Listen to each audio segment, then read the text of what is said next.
चलो रे चलो रे चलो चलो रे चलो रे चलो चलो जहाजपुर।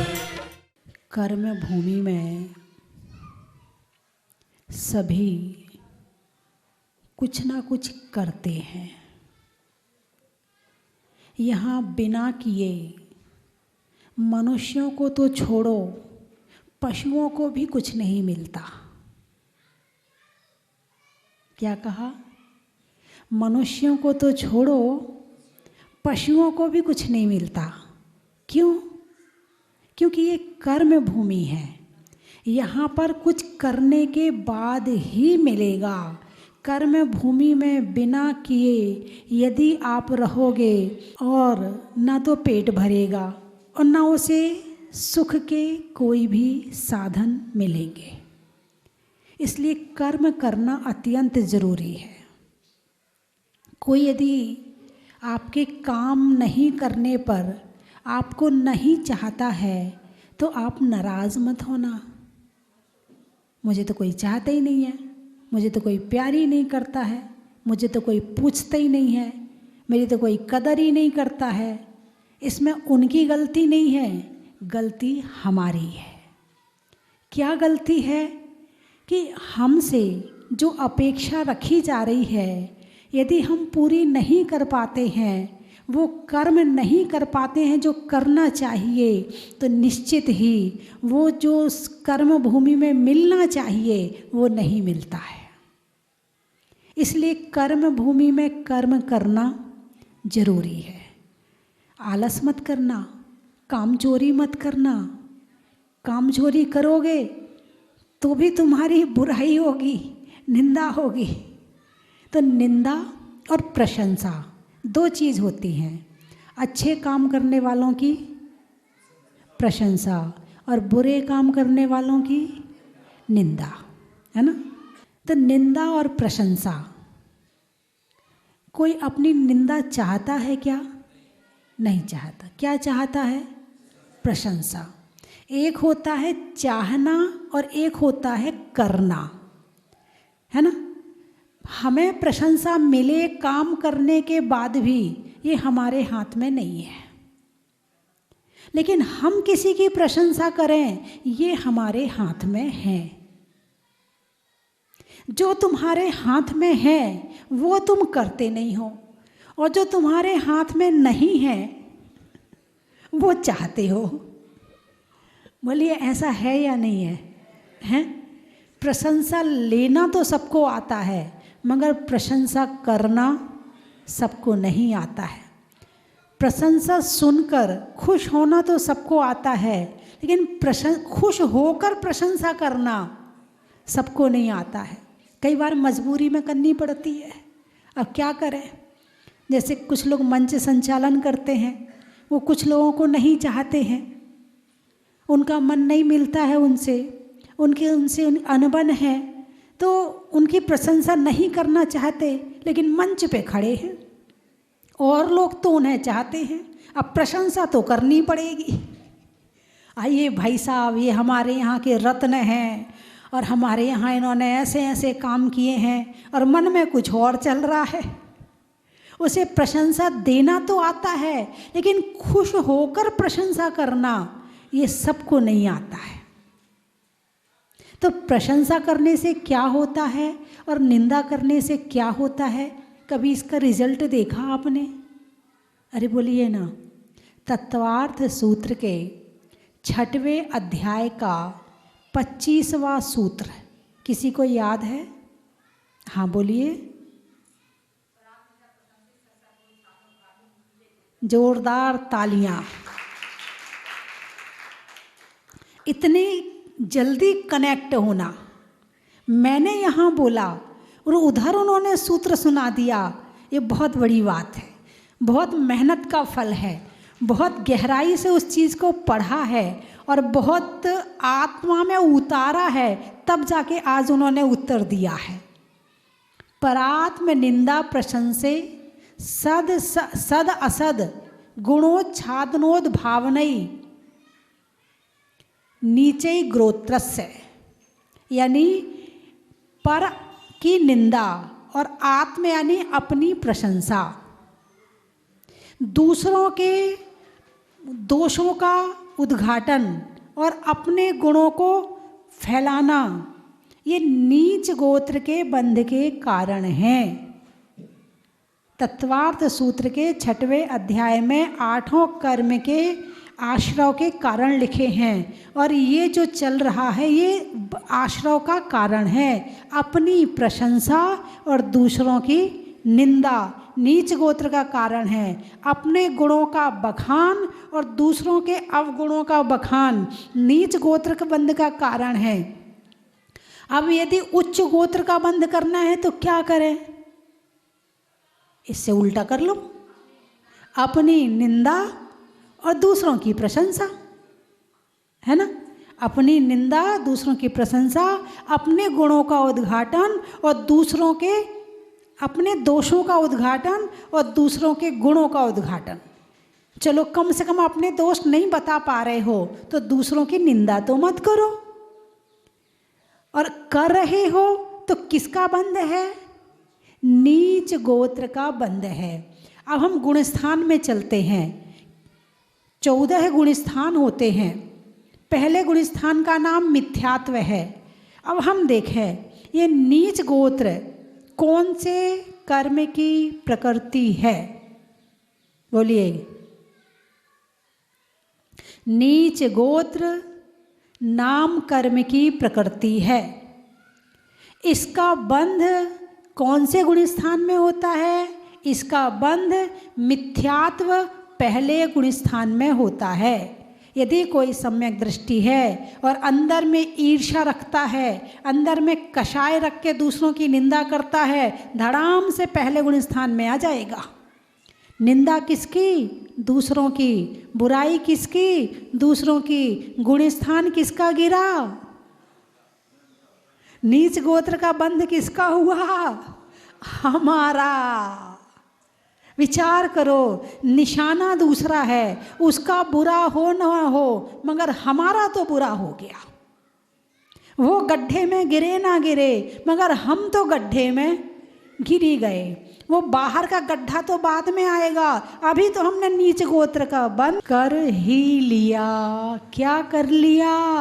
नीच गोत्र का बंद कर लिया। हमारी बहन जी का प्रश्न है कि माता जी कई बार हम नहीं चाहते कि निंदा करें, मगर जब 4 जनों के साथ बैठते हैं तो कब हो जाती है पता ही नहीं चलता है। यानी जिन चीज़ों के संस्कार ज़्यादा होते हैं वो काम बिना प्रयास के हो जाते हैं, और जिन चीज़ों के संस्कार नहीं होते हैं उनके लिए प्रयास करना पड़ता है, और कई बार प्रयास करने के बाद भी नहीं होते। इसी को कहते हैं सावधानी से जीवन जीना, सावधानी से बोलना, सावधानी से देखना, सावधानी से चलना, सावधानी से खाना, सावधानी से सोचना। सोचने में भी सावधानी चाहिए। ये कैसे आएगी? ये स्वाध्याय के माध्यम से आएगी, ये आपस में धर्म चर्चा के माध्यम से आएगी। और जैसे आप अभी बहन जी ने तत्वार्थ सूत्र का 25वां सूत्र सुनाया, तो तत्वार्थ सूत्र याद करो, क्योंकि अनुप्रेक्षा नामक स्वाध्याय भी है। बार बार बार बार घोंटना। अब आप कहोगे याद करने से क्या होता है? कुछ नहीं होता याद करने से, लेकिन जिस समय आप याद कर रहे हो उस समय शुभ में हो कि नहीं हो, फिर वो चीज़ आपके अंदर जा रही है, वो शुभ है कि नहीं है, और जब उसका प्रतिफल मिलेगा तो शुभ मिलेगा कि नहीं मिलेगा। तो अनुप्रेक्षा नाम का स्वाध्याय याद करना, तत्वार्थ सूत्र जरूर याद करना चाहिए, और तो और अर्थ सहित याद करना चाहिए। और जब अपने 4 जनों के बीच में बैठो, उस सूत्र में ये बताया है, उस सूत्र में ये कहा है, उसका अर्थ ये है, उसका अर्थ ये है, तो निंदा बुराई से भी बच गए। जो याद था वो तुमने बता भी दिया, तुम्हारा स्वाध्याय भी हो गया, सामने वाले के कान में जिन वचन पहुंच गए और तुम्हारे माध्यम से जिन धर्म की प्रभावना हो गई। अब ये मत सोचो कि हम 50 साल के हो गए तो कैसे याद करें, 60 साल के हो गए तो कैसे याद करें। नहीं, आपका काम पुरुषार्थ करना है। याद हो ना हो ये बात की बात ऐसा नहीं है कि याद नहीं होता है तो याद ना करें। मन शुद्धि का उपाय ज्ञान ही है, स्वाध्याय ही है। बिना ज्ञान और स्वाध्याय के मन की शुद्धि नहीं होती है। और आपको स्वाध्याय करने में ज़्यादा थोड़ा बहुत में मन लगता है, फिर मन नहीं लगता, फिर क्या करें, फिर याद करने बैठ जाओ। मुझे मेरी भावना याद करनी है, मुझे 12 भावना याद करनी है, मुझे वैराग्य भावना याद करनी है, मुझे जब तक आपके आँखें अच्छी हैं, जब तक आपके कान अच्छे हैं, आप खूब याद कर लो, खूब याद कर लो। जब बुढ़ापा आएगा, जब आँखों से दिखेगा नहीं, तो आराम से बैठ के पढ़ते रहना। वैराग्य भावना पढ़ लो, मेरी भावना पढ़ लो, 12 भावना पढ़ लो, पूजाएं पढ़ लो। जब तक आपको आँखें अच्छी हैं तो याद कर लो। भाई दिमाग मिला है, क्या इकट्ठा करने के लिए मिला है? दुनिया भर की बुराई, दुनिया भर की कमियां, दुनिया भर की कषाय और क्रोध की बातें, इससे तो दिमाग में कचरा हो जाएगा। तो दिमाग में कचरा इकट्ठा करोगे तो जो कूड़ा घर होता है, जहाँ कचरा इकट्ठा होता है, वहाँ से बदबू आती है। और जहाँ पर बाग बगीचे होते हैं, वहाँ खुशबू आती है। अब दिमाग में यदि कचरा इकट्ठा किया है तो टेंशन की बदबू आएगी, और यदि आपने जिनवाणी इकट्ठी करी है तो आपको फूलों की खुशबू आएगी, आपका जीवन सुगंधमय हो जाएगा। और जब कहीं बैठोगे तो धर्म की चर्चा करोगे और स्वाध्याय करते रहोगे तो प्रवचन में कोई कितनी कठिन बात बताए, आपको फटाफट समझ में आ जाएगी। और समझ में आ गई तो फिर आत्मा में जाने में देर नहीं लगेगी। और यदि आप स्वाध्याय नहीं करते हैं तो पहले तो समझो, और नहीं समझ में आई है तो अंदर तो जाएगी नहीं। तो इसीलिए स्वाध्याय करना, याद करना बहुत ज़रूरी है। ऐसा नहीं कि केवल बच्चों को पढ़ना चाहिए, सारी जिंदगी पढ़ना चाहिए। जब तक ये जीवन है, हाथों से किताब हटनी नहीं चाहिए। कम से कम आधा 1 घंटा तो पढ़ना ही चाहिए, और बिल्कुल दिल से पढ़ना चाहिए, आत्मा से पढ़ना चाहिए। और मोबाइल में नहीं पढ़ना चाहिए, किताब से ही पढ़ना चाहिए, शास्त्र से ही पढ़ना चाहिए। क्योंकि शास्त्र का पढ़ा हुआ विनय पूर्वक पढ़ोगे, बैठ के पढ़ोगे, शांति से पढ़ोगे, और एक बार नहीं पढ़ा जाएगा, दोबारा पढ़ोगे। लाइट की चोंध नहीं लग रही होगी, मोबाइल में लाइट की चोंध लगती है, तो उसके चोंध से फिर वो चीज़ जितनी अंदर जानी चाहिए वो नहीं जाती है। और शास्त्र तो शास्त्र है, उसमें चोंध नहीं लगती है। इसीलिए शास्त्र रोज पढ़ने चाहिए। हमारे कलकत्ता वाले जल्दी से बैठ जाएं, जहाँ खड़े हैं वहीं बैठ जाएं, थोड़ा सा डिस्टर्ब होगा प्रवचन में, है ना। सामान उठाने में क्रेन का और कलकत्ता बम्बई वालों की ट्रेन का। बंधुओं, तो हमें यदि निंदा, बुराई, बुरे विचार, टेंशन, कषायों से बचना है तो उसके लिए आवश्यक है कि स्वाध्याय किया जाए। मन कुछ ना कुछ पकड़ता है, मन का काम पकड़ना है। ये 1 मिनट भी सोचे बिना रहता नहीं है, इसका काम तो सोचना ही है ना। अब सोचने के लिए यदि तुम विषय दोगे तो अच्छा सोच लेगा, और तुम विषय नहीं दोगे तो जो दुनिया में हो रहा है उसमें घुस जाएगा। इसका काम तो घुसने का है। अब आप इसे जहाँ घुसाना चाहो वहाँ घुसा लो। और मन एक ऐसी चीज़ है, ये सबको नहीं मिलता है। क्या मन सबको नहीं मिलता है? चींटी के पास मन है क्या? नहीं है ना। पत्थर के पास नहीं। और जिनके पास है तो योग्यता नहीं है, जैसे गाय, बैल, भैंस, गधा, बंदर, उल्लू। गधा कहते गधा हैं पर मन है उसके पास में, सोचने विचारने की शक्ति, फिर भी बेचारे को गधा कहते हैं। तो मन होते हुए भी योग्यता नहीं है। आपके पास मन भी है, योग्यता भी है, संगति भी है, शास्त्र भी है, अनुकूलता भी है, परिवार भी है, साधु संत भी हैं, टीवी भी है, प्रवचन के लिए मोबाइल भी है, आपके पास सारी अनुकूलता है, और इतना सब कुछ होने के बाद भी यदि आप अपने मन को शुद्ध नहीं कर सके तो मानना होगा कि पारसमणि, चिंतामणि रतन आपके हाथ में आया और आपने उसका उपयोग एक काग को उड़ाने में कर दिया। वो कहानी सुनाती हूँ ना मैं, लकड़हारा जंगल में लकड़ियाँ काट के थक जाता है, पेड़ के नीचे बैठता है तो यूं यूं यूं हाथ फिराता है, उसके हाथ में चिंतामणि रतन आ जाता है। अब वो सोचता गर्मी बहुत हो रही है, कहीं से पानी मिल जाए, तो सामने से दो परियां सोने के गिलास में, चांदी की ट्रे में पानी लेके आ जाती हैं। सोचता ये कौन है, ये कैसे आ गई हैं? तो वो आँख मलता, कहीं मैं सपना तो नहीं देख रहा है, लीजिए पानी पीजिए। पानी पी लिया खटाखट। अब प्यास शांत हुई तो भूख लग गई, सोचा कहीं से भोजन मिल जाए। हाथ में क्या था? चिंतामणि रतन था। तो 56 प्रकार का भोजन सामने आ गया। अब उस ऐसा भोजन तो उसने कभी देखा भी नहीं था, ऐसा बढ़िया बढ़िया भोजन आ गया। अब वो भोजन फटाफट करने के लिए तैयार है, ऊपर डाल पे कौआ भी बैठा है। अब भोजन उसे भी चाहिए, ऐसा नहीं कि भूख उसको नहीं लगती, उसको भी भूख लगती है। अब कौआ है तो क्या करेगा? काँव काँव, अब लगा काँव काँव काँव काँव कर रहा है वो कौआ। बड़ा गुस्सा आया उसको, पहली बार जिंदगी में ऐसा भोजन देखने को मिला है और ये बीच में काँव काँव कर रहा है। तो जो हाथ में चिंतामणि रतन था उसने फेंक दिया। किसके लिए? कौआ को उड़ाने के लिए। और कौआ ने सोचा ये कोई खाने की चीज़ है, उसने चोंच में दबाया और भाग गया। उस लकड़हारे की तरह ये मनुष्य शरीर, ये अच्छा मन, ये जैन कुल, ये संगति, ये सब कुछ मिल गया है और इसको कहाँ लगा रहे हैं? भोगों में लगा रहे हैं। अच्छा खाने को मिल जाए, अच्छा घर मिल जाए, अच्छा मकान मिल जाए, बस सुख का रोग जो लगा है ना उसमें लगा रहे हैं।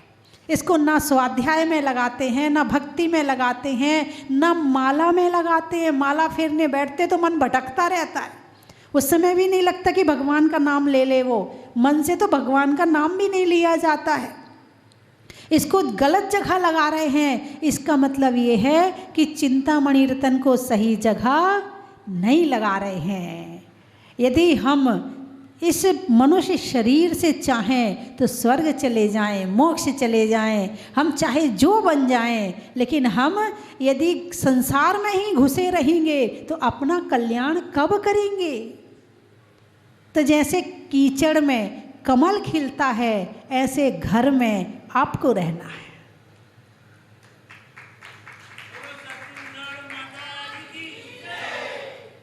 कमल कहाँ रहता है? कीचड़ में। किसी ने उससे कहा भाई तू कितना सुंदर है, लेकिन बस एक बात खलती है कि तू कीचड़ में रहता है। तो उस कमल ने कहा कि जन्म लेना मेरे हाथ में नहीं है, लेकिन पुरुषार्थ करना मेरे हाथ में है। तो जन्म लेना मेरे हाथ में नहीं, इसलिए मेरा जन्म कीचड़ में हुआ। पुरुषार्थ करना मेरे हाथ में है, तो मैं कीचड़ से ऊपर उठ गया। ऐसे ही घर में रहो, दिन भर कलेश कलेश कलेश कलेश, छोड़ो इस कलेश को। इस कलेश से नरक पहुंच जाओगे। दूसरों को सुधारते सुधारते, दूसरों पे शासन करते करते खुद को गड्ढे में डाल दोगे। इसीलिए जरूरी है कि अपने लिए भी कुछ किया जाए, और वो है स्वाध्याय से शुरुआत होगी। देव पूजा, गुरु उपासना, स्वाध्याय, संयम, तप और दान, ये 6 आवश्यक एक श्रावक को प्रतिदिन करने चाहिए। तो बात चल रही है जो हमारी छह ढाला की चर्चा, वहीं ले चलती हूँ। सम्यक दर्शन के अंग की चर्चा हो चुकी थी। सम्यक दर्शन के जो 25 दोष हैं उसकी चर्चा चल रही थी कि अस्थितीकरण, अनूपगुहन, अवात्सल्य और अप्रभावना। ठीक है, ये उल्टे हैं। ये दोष है। यदि कोई अपने नियम से डिग रहा है, कोई गलत काम कर रहा है और तुम्हें पता है कि वो मेरी बात मान जाएगा, फिर भी तुम उससे नहीं कहते हो, फिर भी तुम उसे नहीं टोकते हो, फिर भी तुम उसे नहीं बताते हो, तो समझना आपने अस्थितीकरण किया है। भाई क्यों नहीं टोक रहे हो? अच्छा भी अब देखने दे, करने दे गलत काम। फिर क्या करोगे तुम? फिर उसके बाद जो है ना, बोलने के लिए मसाला मिलेगा, उसको फ़ोन पे बताऊंगा, उसको बताऊंगा, उसको इसकी अच्छी बदनामी करूंगा। जब तक इसकी बदनामी नहीं करूंगा ना, तब तक ये मानेगा नहीं। वो तुम चाहते तो उसको वहीं रोक सकते थे, लेकिन तुमने रोका नहीं। तुमने क्या किया? उसे करने दिया। और फिर क्या किया? अनुपगूहन। उपगूहन में बात को छुपाना होता है और अनुपगूहन में बात को प्रकट करना होता। फिर तुमने उसकी बुराई सब जगह करी। क्यों करी? क्योंकि तुम्हें उससे प्रेम नहीं है, तुम्हें उससे वात्सल्य नहीं है, इसलिए तुमने अवात्सल्य किया। क्या किया? अवात्सल्य किया। अब जब तुमने सब जगह उसकी निंदा बुराई व्हाट्सएप पे निकाल दी, इस पर कर दी, उस पर कर दी, दुनिया भर में उसकी बुराई कर दी, तो इससे अप्रभावना हो गई। क्या हुई? इससे अप्रभावना हो गई। तो सम्यक दर्शन के 8 अंग हैं, तो सम्यक दर्शन है। और ये 8 अंग का पालन नहीं करके इनका उल्टा करते हो तो समझना मिथ्यात्व है। क्या है? मिथ्या दृष्टि। यानी किसी का आपने उसके अंदर की कोई बात बाहर बता दी तो आपने मिथ्यात्व का काम कर लिया। यदि आपने उसे स्थितीकरण नहीं किया तो आपने मिथ्यात्व का काम कर लिया। यदि आपने अंदर वात्सल्य नहीं है, अवात्सल्य है, तो मिथ्यात्व हो गया। और ये सब करने के बाद में, अनुपगूहन करने के बाद में, आप प्रभावना हो गई। प्रभावना तो करी नहीं, आप प्रभावना और कर दी। अरे बोलिए ना, हैं? और जो ये काम कर रहा है, क्या उसे सम्यक दर्शन प्राप्त होगा? उसे सम्यक दर्शन प्राप्त नहीं होगा। और जैसे सम्यक दर्शन प्राप्त नहीं होगा, धर्म की शुरुआत ही नहीं हुई उसकी, मोक्ष मार्ग की शुरुआत ही नहीं हुई उसकी। और जब तक मोक्ष मार्ग शुरू नहीं हुआ है, तब तक कहाँ भटकते रहो संसार में, संसार के दुखों को पाते रहो और अपना समय व्यर्थ गंवाते रहो और संसार में घूमते रहो। भाई घूमने का काम है, जैसे झूला है ना, झूला ऊपर आता है नीचे जाता है, ऊपर आता है नीचे जाता है, ऊपर आता है नीचे जाता है। बस यही समझ लो कि हम संसार के उस झूले में बैठे हैं, है ना। और हम बस कभी ऊपर आते हैं, कभी नीचे जाते हैं, कभी नरक में जाते हैं, कभी जैसे नीचे नरक हो गया, ऊपर स्वर्ग हो गया, इधर बीच में त्रियंश गति और मनुष्य गति हो गई। ठीक है। अब कभी झूला नीचे गया तो नरक चले गए, कभी झूला ऊपर गया तो स्वर्ग में चले गए, कभी बीच में आ गए, कभी चींटी बन गए, कभी मक्खी बन गए, कभी मच्छर बन गए, कभी गधा बन गए, कभी ऊंट बन गए, कभी मनुष्य बन गए। बस झूलते रहो, झूलते रहो। तो सम्यक दर्शन क्या है? सम्यक दर्शन इस संसार के झूले से निकालकर मोक्ष में जाने की प्रक्रिया है। और यदि मोक्ष में जाना है तो शुरुआत सम्यक दर्शन से ही होगी। यदि सम्यक दर्शन नहीं है तो समझना अभी ऐसा नहीं कि नहीं है तो उसका प्रयास ना करें। भाई जो जिसके पास चीज़ नहीं होती वही तो उसको लेता है। नहीं है तो पुरुषार्थ करेंगे। कैसे मिलता है? शास्त्रों से जानेंगे, उसका वैसा आचरण करेंगे, वैसे भाव बनाएंगे, वैसा ज्ञान प्राप्त करेंगे, वैसा चरित्र प्राप्त करेंगे। जैसे धीरे धीरे आगे बढ़ते जाएंगे तो काम होता जाएगा, है ना। मिथ्यात्व में रहकर ही सम्यक दर्शन करने का पुरुषार्थ किया जाता है। जैसे कि ठंड है, आज कितनी ठंड है? थोड़ी सी बढ़ गई आज। कल कितनी थी? थोड़ी सी कम थी। परसों कितनी थी? थोड़ी सी और कम थी। उसके पहले केवल ठंडक ठंडक थी। मौसम आपको बड़ा अच्छा गुलाबी मौसम कहते हैं इसे। क्या कहते हैं? गुलाबी मौसम था, यानी गुलाबी रंग बड़ा पसंद है। गुलाबी मौसम था, ना लाल था ना काला था। लाल हो गया डार्क और काला हो गया उससे डार्क। हैं। तो जो काला है वो गर्मी, और लाल है वो ठंड, और गुलाबी है जो वो बीच की है ना। तो अब गुलाबी ठंड थी, अच्छा लग रहा था, महसूस हो रहा था कि फीलिंग अच्छी आ रही है। आज थोड़ी सी ज़्यादा हो गई, भैया आज तो बनियान निकालनी पड़ेगी, आज पतली वाली निकालनी पड़ेगी, हाँ है ना। अब उसके बाद में और थोड़ा माइंड भी रहता, जब तक हम पूजा पाठ करते हैं, अभिषेक करते हैं, तो हमें ठंड नहीं लगती है। और जैसे ही पूरा होता है, क्यों नहीं लगती है? क्योंकि ध्यान कहाँ था? वहाँ था। अब पूजा पाठ खत्म हो गई, अब ध्यान कहाँ आ गया? शरीर में आ गया, अब ठंड लगेगी। जब ध्यान भगवान में था तो ठंड नहीं लगी, और ध्यान शरीर में आया तो ठंड लगने लगी। तो जैसे ठंड धीरे धीरे धीरे धीरे धीरे धीरे धीरे धीरे धीरे धीरे बढ़ रही है, यानी एक एक दिन करके हल्की हल्की हल्की हल्की, यानी ठंड कब बढ़ेगी? पौष में बिल्कुल कड़क ठंड हो जाएगी, है ना। लेकिन जब तक धीरे धीरे बढ़ेगी, यानी कई स्टेप हैं ठंड पूरी पहुंचने तक, कई स्टेप होते हैं। ऐसे ही मिथ्यात्व के अनंत स्थान हैं। कितने? अनंत स्थान। एक वो भी है जो नरक में पड़ा, वो भी मिथ्या दृष्टि है। एक वो भी है जो चींटी है, पेड़ है, वो भी मिथ्या दृष्टि है। एक देवता भी मिथ्या दृष्टि है, एक मनुष्य भी मिथ्या दृष्टि है। मिथ्या दृष्टि तो सब है ना, मगर सबके डिग्री अलग अलग है, अलग अलग स्थान है। एक वो है जो मिथ्यात्व में रहकर सम्यक दर्शन का पुरुषार्थ कर रहा है, यानी उजाला आने के करीब है। अभी उजाला आया नहीं है, मगर उजाला आने के करीब है, और एक घोर अंधकार में है ना। तो मिथ्यात्व में रहकर ही सम्यक दर्शन का पुरुषार्थ किया जाता है। और जब क्षयोपशम, कर्म का क्षयोपशम होता है, तब कर्म शांत होता, विशुद्धि बनती है। और जब विशुद्धि बनती है तब उपदेश अच्छा लगता है, फिर उपदेश अच्छा लगता है तो पुरुषार्थ जागृत होकर प्रायोग गमन होता है, प्रायोग लब्धि होती है। और जब करण लब्धि होती है तो सम्यक दर्शन प्रकट हो जाता है ना। आप कौन से स्टेप तक पहुंच गए? तीसरे तक तो पहुंच गए। उपदेश, आप उपदेश बड़ी रुचि से सुन रहे हो, है ना, आपको बड़ा अच्छा लग रहा है।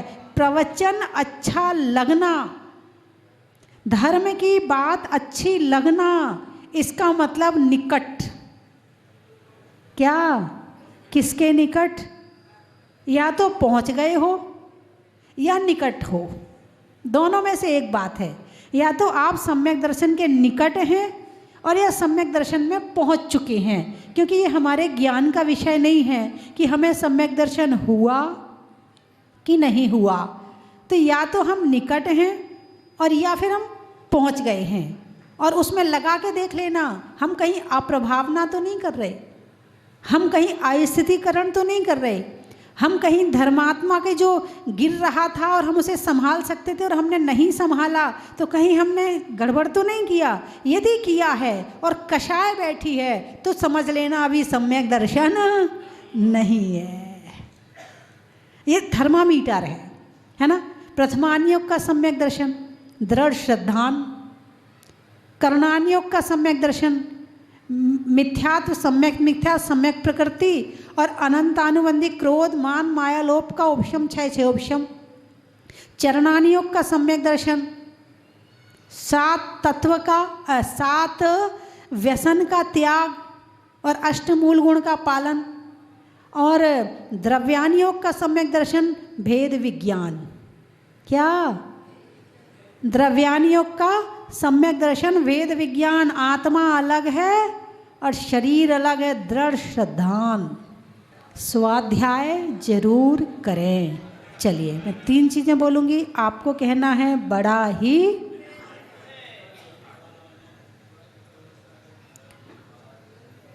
पढ़ने में अध्याय का, पंचपरमेष्ठी में उपाध्याय का, और करने में स्वाध्याय का।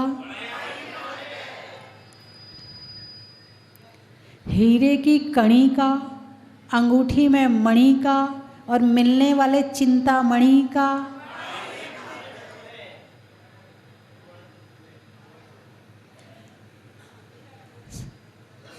आत्मा को रहने के लिए तन का, नौकरी में मिलने वाले वेतन का और सोचने के लिए मन का।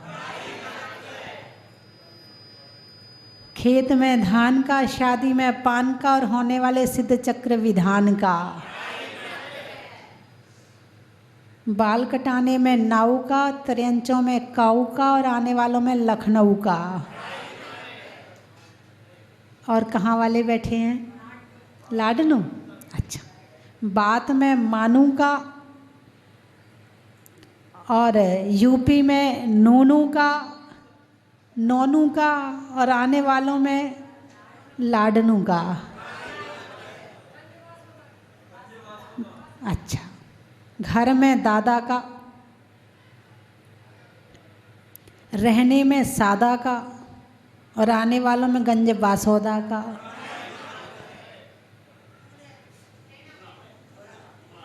पूना। पान में चूना का, अनाज में चना का और आने वालों में पूना का। सुनने में ईयर का, जंगल में डियर का और आने वालों में ग्वालियर का। गाने में सुर का, नृत्य में नुपुर का, आने वालों में जयपुर का। मुरैना से कौन आया?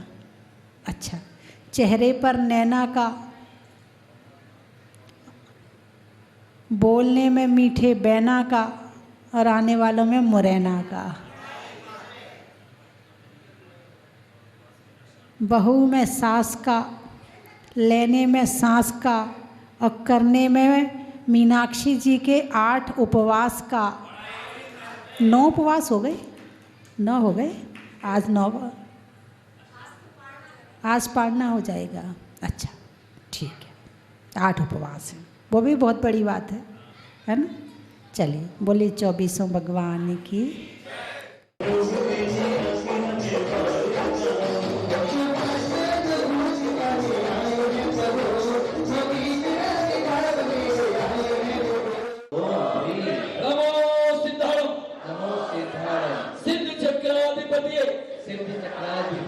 सिद्ध परमेश्वरे नमः। अनंत अनंत गुण प्राप्त है, सर्व सुख प्राप्त है, अनंत फल प्राप्त है। जय माला, जय माला। संपूर्ण और सिद्ध चक्र महामंडल विधान की ब्रह्म संपन्नार्थम अनर्गल प्राप्ते। जय माला पुनर्ग महागम निर्मति।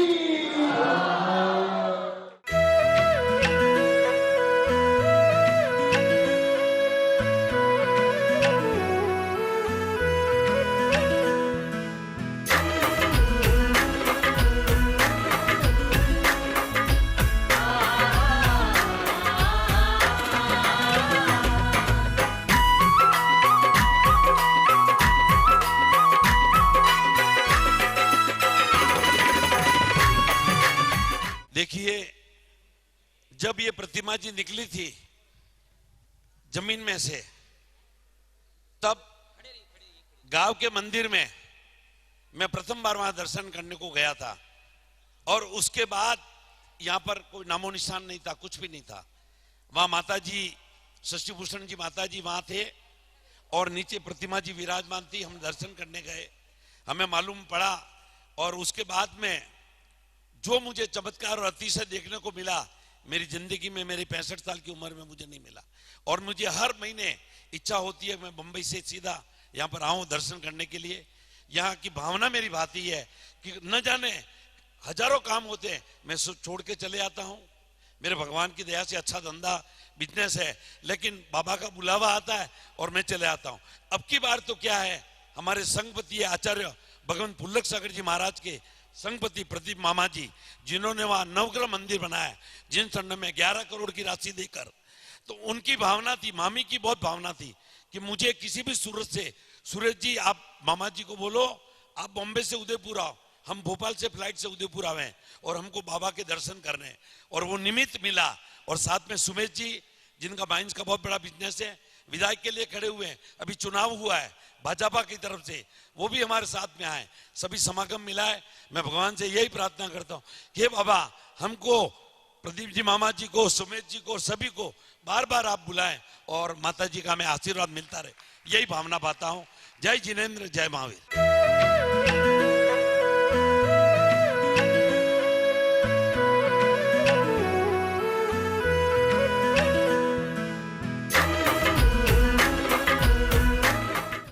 की थाल को सजाओ रे आज, रत्नों की थाल को भर लाओ रे आज। आओ आओ करे रे गुणगान आरती भगवन की, आओ आओ करे गुणगान आरती भगवन की। आओ आओ करे रे गुणगान आरती भगवन की।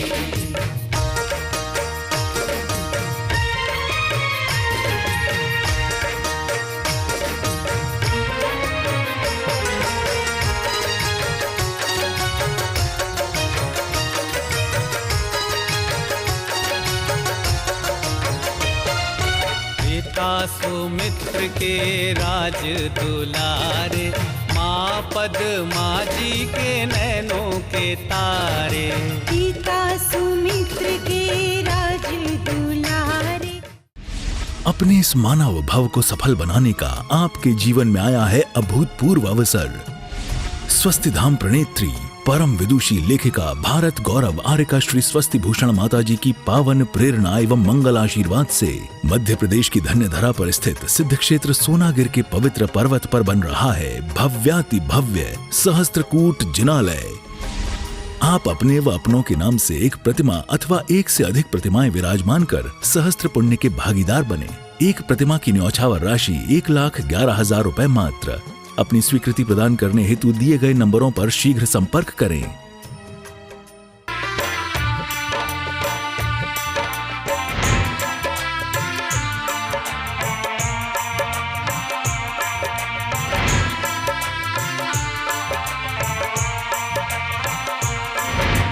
चलो रे चलो रे चलो, चलो रे चलो रे चलो, चलो जहाजपुर।